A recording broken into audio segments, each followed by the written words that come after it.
Wanga ka ur ko banga. O le tatu fa tu pe tu tonu. Ya. Kasi makanga ruenga wa le fu ngau kiria ese. O ka ko pise le mea wa le banga fai e kulepa. O me o fa pe fai kekele le ko malo pour le central bank. Au le banga fai.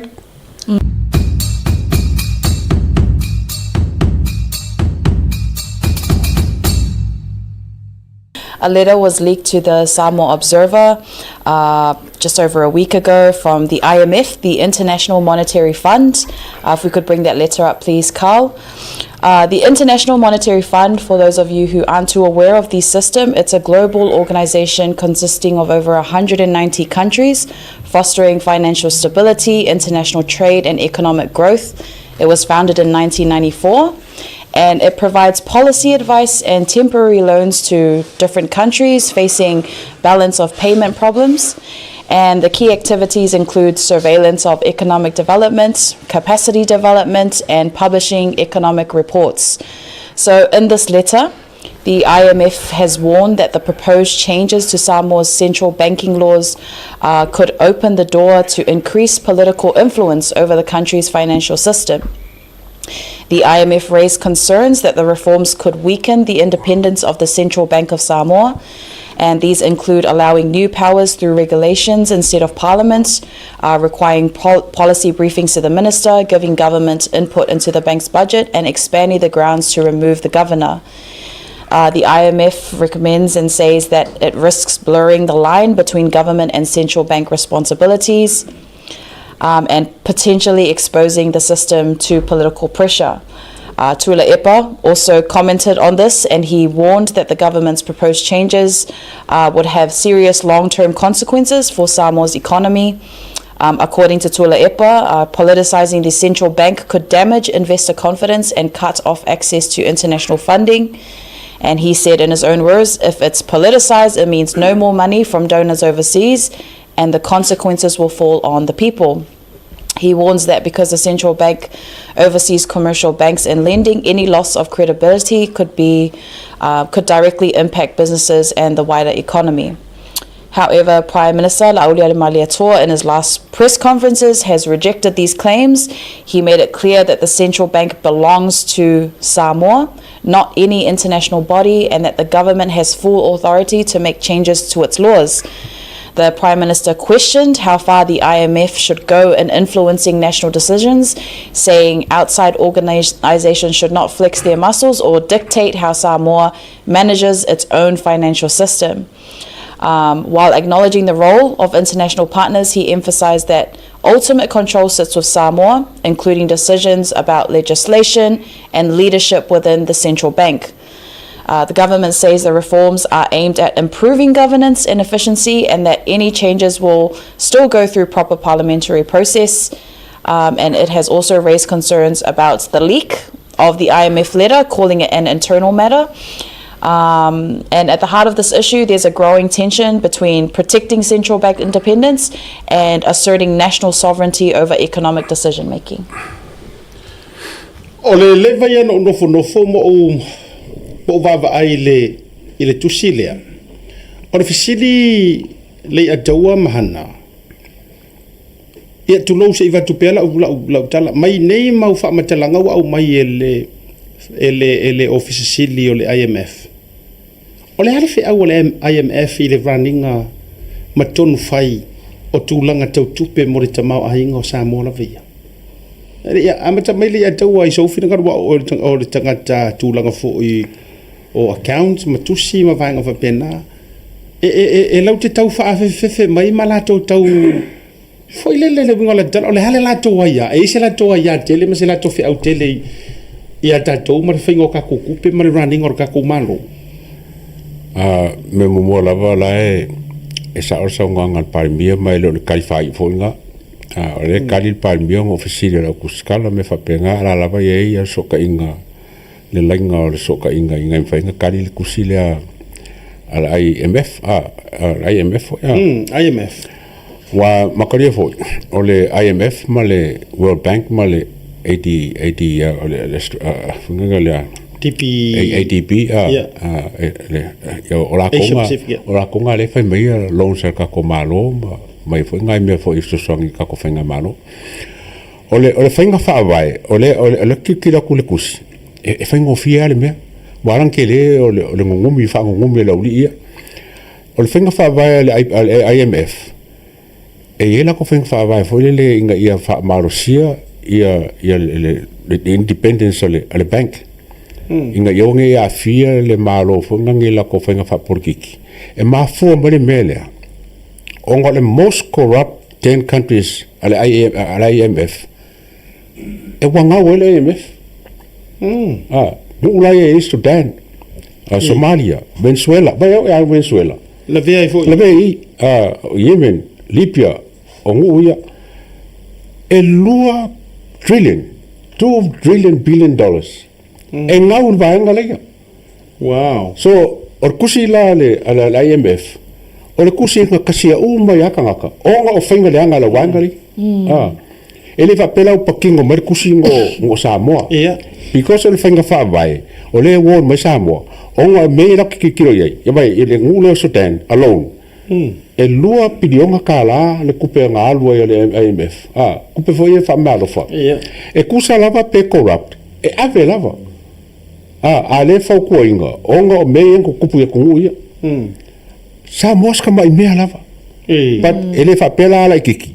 Onga ese leo le policy e Samoa, ese policy e ngu corrupt lei. Yes. E kai pela wa whaingo le immigration. Whai le immigration policy e ngu sila. Whai lai whai fufu ya sainga. E la vea umai al Pacific. So same thing. Baka ko kirkiro e mkaupu. Onga o mea lau kukupu. Wale ba kupu mo kupu so annually kausanga $2 trillion e alu no corrupt ngai pe corrupt e alua so I think ole ka yala le ka mo mori mai le IMF inga ia kau inga kasi sa mo ai le fa pe ola ko fa sa inga sa mo fa ele ka fi fo la ko sa ngia sa mo ele ka fi fo ni loan sa mo Pawa le long sa mola le pe ka se fu family nga le long sa mola le IMF ele ngi long nga me winti o menga ka mo peanut pa Yes, I like what Lea Tawa said, because the IMF usually gives recommendations based on a global frameworks, standards of global frameworks. So they're not really considering Samoa, they're considering all the other nations, and it's a one-size-fits-all approach. But the problem with that is Samoa is not a generic economy. You know, they haven't taken into consideration the unique cultural, the social and economic realities from Samoa. And sometimes with these international bodies, prioritizing the needs of the world, the global world, can be disadvantaged for the local people. So I think it was a very bold move for the Prime Minister to stand for the needs of the people in Samoa rather than appeasing to global bodies, international bodies. A fai Samoa se whangange se kula whonga po se me whare le kanga. So pe Yeah. ele ele fa pe mare pef oi la mo ko fe nga me la ola ima le ka nga me ko fe so ele la se me tau fa por fu le se me to le to inga ele se me no it's a standard letter mo ko uma mo ka wanga in mele ole o kirkiro malo mo ka le fo ngo ko apply e pule malo me na tau la no e fa la tu si nai o sud le a foi a ko kusio it's a standard ai o ka fiu ko le ki mengi me o fo ele ya ai taua le fa manino man fa mamla ma wa fo la a le fo ona fa manino fa mamla ma e kasi le va e ngai o ve ma tu la ngai fa nga mai ai e tangata o lo te e fa nga malo ma fa pe mai ai o le la o kupu me fa pengei ma fa se a mai bank nei ma ona o le ama ale la e fa manino e le me se va mai e pulea sa mo il fa tu te e pulea sa mo Yes, exactly. a fa fut ka ko bank ala nga loan ka o fa ngole o sa ku pingo ka ma ai ngo sa mo pa wa me se fo fa pe o fa ngal bank loan e mai ku pe fa ma liu ma fa ai a so fa nga ma fa ai fa po ponga au e me anta tu central bank life Leaking the letters to the Samoa Observer. Whoever's leaking these letters to Samoa Observer. Yeah. Ai fa vele ko vangar ka ko Central Bank. Mala tona. Wa ale na no fo le ma to me fo ile case le no vai to ai wa afia mai ile en set bank. Ile longa stasio tinale na fai ma approve ai pe le fai ngaruenga. Ai ja wele mena tono na uia nga ile tato Central Bank le ato. Au le van corrupt. Yeah. Ma kale fo ngoso la venga pure pa me chapil me lim so milionga pe eki grade fa kangwa eki grade. Wele van corrupt. Yeah. So it's very ironic that Tula Ipa is speaking up about it now. Sa ka unga de si ka me ki su pur mam mai la mam fala nga. Ale tato. Abana nga le tate fayet. Ya tasia tangata you know le leifo ina to mafili ma ave sa o le tangata tauna CEO ia matulanga fo ole governor wanga ka urko banga o le tatu fartupe tuto tonu ya kasi ya makanga ruenga wa levo fun kong kiria ese o ka ko pise le mea wa levo nga fai e kulepa wa o me o fa pe fa kekele le ko malo pour le Central Bank au le bang fai sailonga di makama o le bang fai o langa melea kuso le sionga maru si anga le anga makuau fa le leilonga di makama ka le ungo Central Bank tasila ia maenga la ufionga le taita ole tato utunu ui Samoa ya be se fo ile va inga le fionga minister tupi ya ole vaenga le wat matua te tau le van te tau na fa ta mai monga ia ya tatu tala noe le ngana fa winga lua wala ngai pa wio me le ngai me kele au diki de ko ngol tatu atuai ya tatele tau fa ya tu foi le oile kanga kale oi tonu le ye le nei taimi o e tau sila fia oile fa ru dunga le ye o le te va ya tu pe fa yo up to date la o le mai o information le te longa le me tu up to date o atalina le kavena le ye atalina o le tu fine o kato pa o mali watu okay ai o le fretua fo ilea o awelua seminary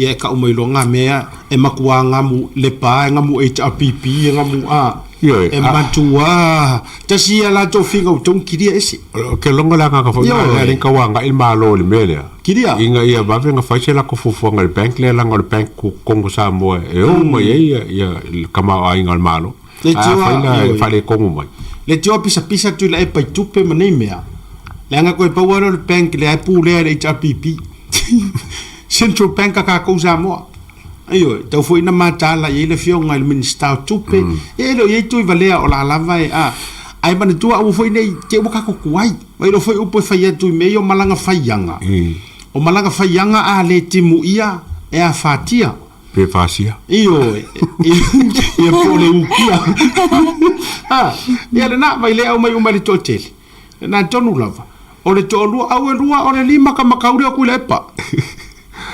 yes le HRPP bank o le matua ia la vifola ia ka to pau le to na male laina mingiska le o fa singo nga ku le pa ilang pa inga sa yang io so ona i mautanga to mai feso o tanga se ole o aia wa kaunga se ngei wa kaunga se o ngei ka ko polo misi le ku kau ke o ka se io ya me lenka ko tulo wa le o ma u tala va tu fa lu itawina ma fa manatu wa ye fo le temi fo ile le o tatu wa tu te ia le o ka ko se kier malu kai kai wa ka ma fo ia o le yor miri le akawa le tele le selu ma mili no o ala fa o morio o fo yo sorry o moripola ana rosa le ke le sapiri ka mai ka ingei ma ila to ina o tu fa nga malo fo io na tonu lava ai tu atu na no mai al patu ole ole fionga ming ska kupe ai va ai le liki ko ia na le ngala na le na ta fayatu wa tauna kilia ese nei mau tangata